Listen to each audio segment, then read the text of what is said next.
आकाशवाणी गोरखपुर से प्रादेशिक समाचार।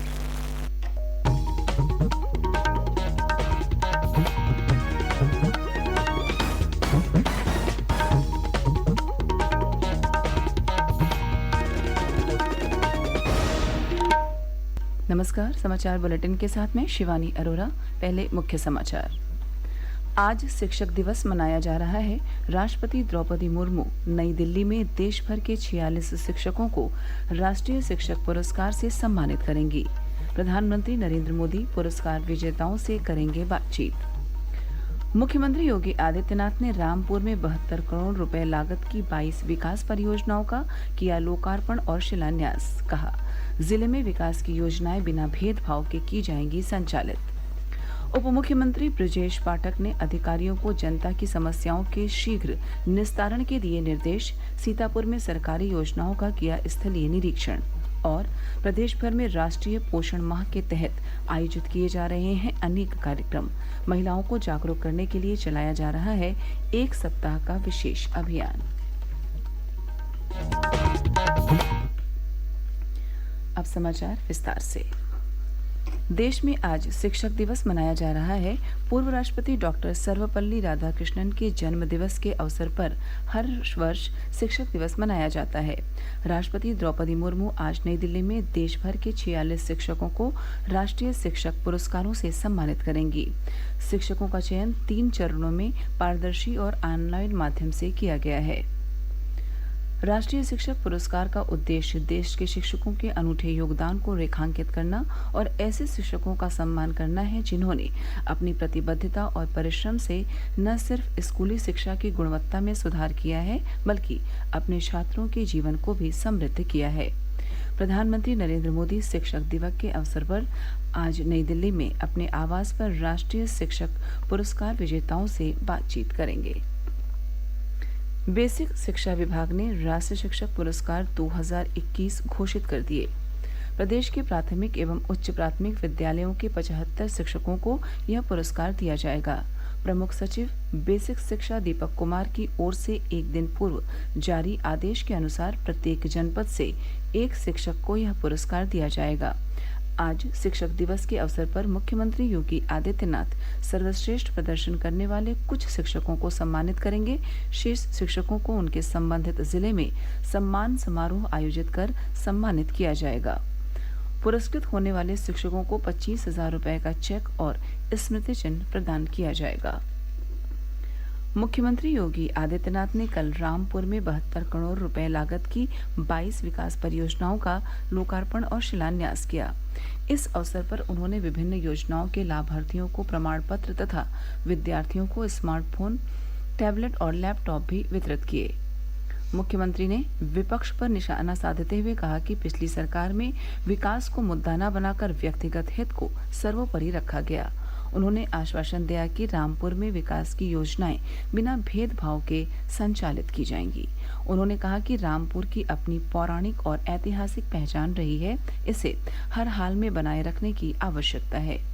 मुख्यमंत्री ने कहा कि प्रधानमंत्री नरेंद्र मोदी ने 8 वर्ष पहले देश को विकास और स्वावलंबन का मंत्र दिया था। सबका साथ, सबका विकास, सबका विश्वास और सबका प्रयास के इस मंत्र पर चलते हुए विकास, रोजगार, स्वावलंबन और समृद्धि के लिए प्रत्येक व्यक्ति का योगदान महत्वपूर्ण है। समाज का हर तबका जब कंट्रीब्यूशन करता है तब विकास अमली जामा पहनता हुआ दिखाई देता है। आज मुझे रामपुर के अंदर कई जगह कार्य देखने का अवसर प्राप्त हुए और उन कार्यक्रमों के माध्यम से मैं कह सकता हूं, रामपुर अब बदल रहा है। रामपुर ने प्रधानमंत्री जी के विजन को अमृत सरोवर के माध्यम से देश के अंदर पहला कार्यक्रम करके देश के सामने मैसेज दिया कि अगर करने की इच्छा शक्ति होगी तो परिणाम भी हमारे साथ जुड़ जाता है। और प्रधानमंत्री जी ने मन की बात में यहां के अमृत सरोवर की चर्चा करके रामपुर को एक नई पहचान देने का काम भी किया है। केंद्रीय गृह मंत्री अमित शाह ने सभी राज्यों से जेलों में सुरक्षा और सुविधाएं बढ़ाने पर ध्यान देने का आग्रह किया है। उन्होंने प्रत्येक राज्य से बेहतर जेल प्रबंधन के लिए 2016 में प्रधानमंत्री नरेंद्र मोदी सरकार की आदर्श जेल संहिता को अपनाने का आग्रह किया। गृहमंत्री कल अहमदाबाद में छठी अखिल भारतीय जेल प्रतियोगिता के शुभारंभ के बाद जनसमूह को संबोधित कर रहे थे। उन्होंने जेलों को आधुनिक बनाने और ऐसे कैदियों को समाज में वापस लाने पर बल दिया जो स्वाभाविक या आदतन अपराधी नहीं होते।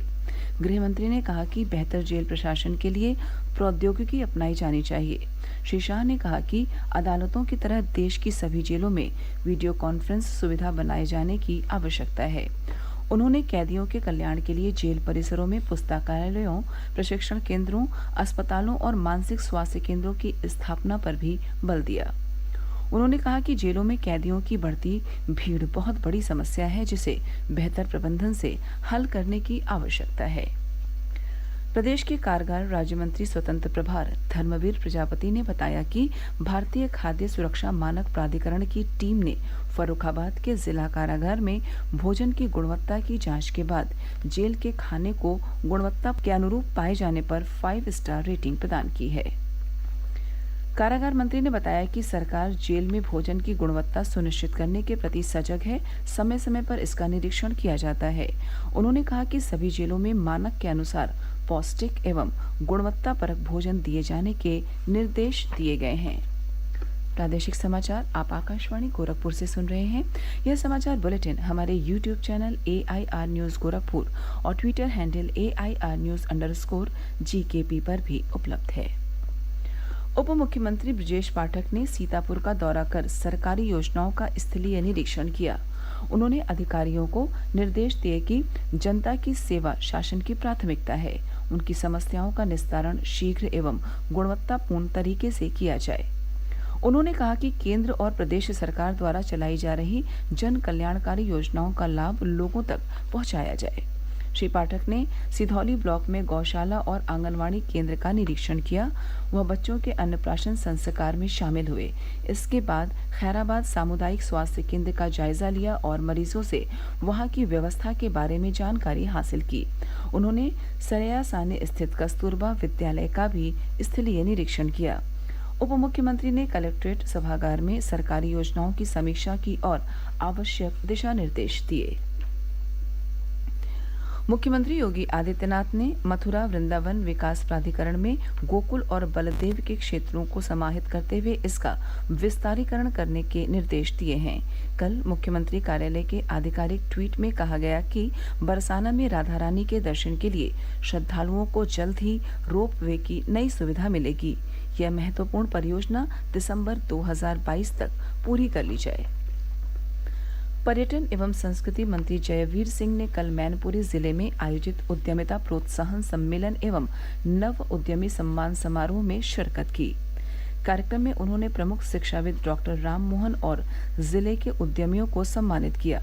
उन्होंने अपने संबोधन में कहा कि प्रधानमंत्री नरेंद्र मोदी द्वारा स्वदेशी अभियान से स्वावलंबन की ओर देश को आगे ले जाने का निरंतर प्रयास किया जा रहा है और भारत विकसित राष्ट्र बनने की दिशा में आगे बढ़ रहा है। पर्यटन मंत्री ने कहा कि मुख्यमंत्री योगी आदित्यनाथ के प्रयासों से प्रदेश में तेजी से विकास हो रहा है और आध्यात्मिक पर्यटन को बढ़ावा देकर धार्मिक स्थलों को विकसित किया जा रहा है। प्रदेश भर में राष्ट्रीय पोषण सप्ताह के दौरान अनेक कार्यक्रम आयोजित किए जा रहे हैं। यह पोषण सप्ताह राष्ट्रीय पोषण माह के अंतर्गत मनाया जा रहा है। मुख्यमंत्री योगी आदित्यनाथ ने कार्यक्रम को सफल बनाने के लिए राज्य में कुपोषण के खिलाफ महीने भर चलने वाले अभियान की शुरुआत की और जन भागीदारी की आवश्यकता पर जोर दिया। राष्ट्रीय पोषण माह के तहत महिलाओं को जागरूक करने के लिए जिला प्रशासन, गैर सरकारी संगठन, विश्वविद्यालय के छात्र और सामाजिक कार्यकर्ताओं के साथ ANM तथा आशा कार्यकर्तियों द्वारा एक सप्ताह का विशेष कार्यक्रम चलाया जा रहा है। इस अभियान के तहत ग्राम पंचायत को पोषण पंचायत के रूप में जोड़ने और महिलाओं से संबंधित स्वास्थ्य के मुद्दों और बच्चों की शिक्षा के लिए जागरूकता पैदा करने पर विशेष जोर दिया जा रहा है। विशेष रूप से ग्रामीण क्षेत्रों में महिलाओं और बच्चों की सक्रिय भागीदारी के लिए कई संवाद गतिविधियां भी आयोजित की जा रही हैं। इस अभियान को सफल बनाने के लिए कई सरकारी संस्थाएं मिलकर काम कर रही हैं। और अंत में इस बुलेटिन के मुख्य समाचार एक बार फिर। आज शिक्षक दिवस मनाया जा रहा है। राष्ट्रपति द्रौपदी मुर्मू नई दिल्ली में देश भर के 46 शिक्षकों को राष्ट्रीय शिक्षक पुरस्कार से सम्मानित करेंगी। प्रधानमंत्री नरेंद्र मोदी पुरस्कार विजेताओं से करेंगे बातचीत। मुख्यमंत्री योगी आदित्यनाथ ने रामपुर में 72 करोड़ रुपए लागत की 22 विकास परियोजनाओं का किया लोकार्पण और शिलान्यास। कहा, जिले में विकास की योजनाएं बिना भेदभाव के की जाएंगी संचालित। उप मुख्यमंत्री ब्रजेश पाठक ने अधिकारियों को जनता की समस्याओं के शीघ्र निस्तारण के दिए निर्देश। सीतापुर में सरकारी योजनाओं का किया स्थलीय निरीक्षण। और प्रदेश भर में राष्ट्रीय पोषण माह के तहत आयोजित किए जा रहे हैं अनेक कार्यक्रम। महिलाओं को जागरूक करने के लिए चलाया जा रहा है एक सप्ताह का विशेष अभियान। इसी के साथ प्रादेशिक समाचार समाप्त हुए। नमस्कार।